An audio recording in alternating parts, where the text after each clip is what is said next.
आमचे दोन मागण्या आहेत सर. पहिली मागणी आहे संयुक्त पूर्वपरीक्षा 2024 मध्ये मध्ये जागावाढ करावी.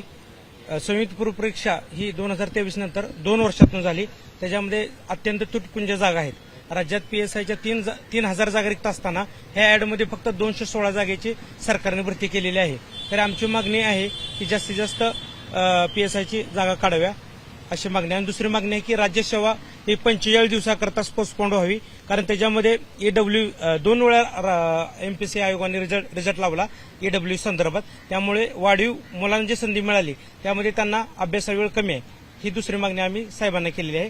त्यावर साहेबांनी सीएम साहेबांना लेटर लिहिलेलं आहे आणि सीएम साहेबांना कॉलवर बोलतो असे शब्द साहेबांना आम्हाला दिलेला आहे.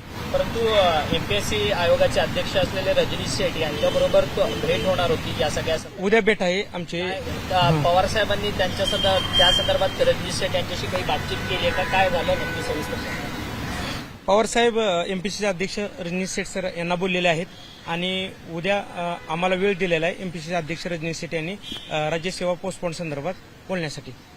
आणि स्वतः साहेब सुद्धा बोललेत आणि एमपीसीचे अध्यक्ष त्या संदर्भात पॉझिटिव्ह आहेत. गेल्या अनेक दिवसांपासून हा तुमचा प्रश्न जो आहे तो प्रलंबित आहे. तो सातत्याने तुमच्या परीक्षा पोस्टपोन होतात आहेत. आरक्षणाचा विषय जो आहे तो तांत्रिक दृष्ट्या अडकलेला आहे.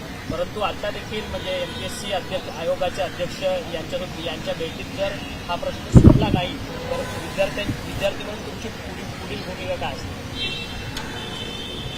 संयुक्त राज्यसेवेचे जे ईडब्ल्यू संदर्भात जो दोन निकाल लावला एमपीसीने त्या संदर्भात आम्ही वारंवार त्यांना भेटलेलो आहे, निवेदन दिलेलं आहे आणि सांगितलेलं आहे. तरी पण त्याच्यावर तोडगा काढलेला नाही त्यांनी.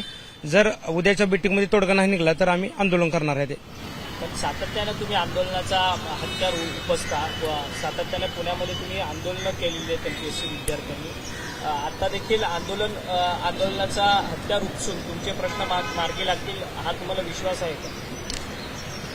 सरकार आम्ही वारंवार सरकारला ह्या संदर्भात किंवा एमपीसी अध्यक्षांना एमपीसीला ह्या प्रश्नासंदर्भात वारंवार भेटून सुद्धा त्यांनी ह्यावर तोडगा काढल्यामुळे आम्हाला शेवटचा पर्याय आहे की ह्याच्यावर आम्हाला आंदोलन करावं लागणार आहे. आता शेवटचा पर्याय आम्ही साहेबांकडे भेटलेला आहे. उद्याच्या मीटिंगमध्ये पॉझिटिव्ह गोष्ट झाली तर ठीक, नाही तर आम्ही आंदोलन करणार. एबीपी माझा, उघडा डोळे बघा नीट.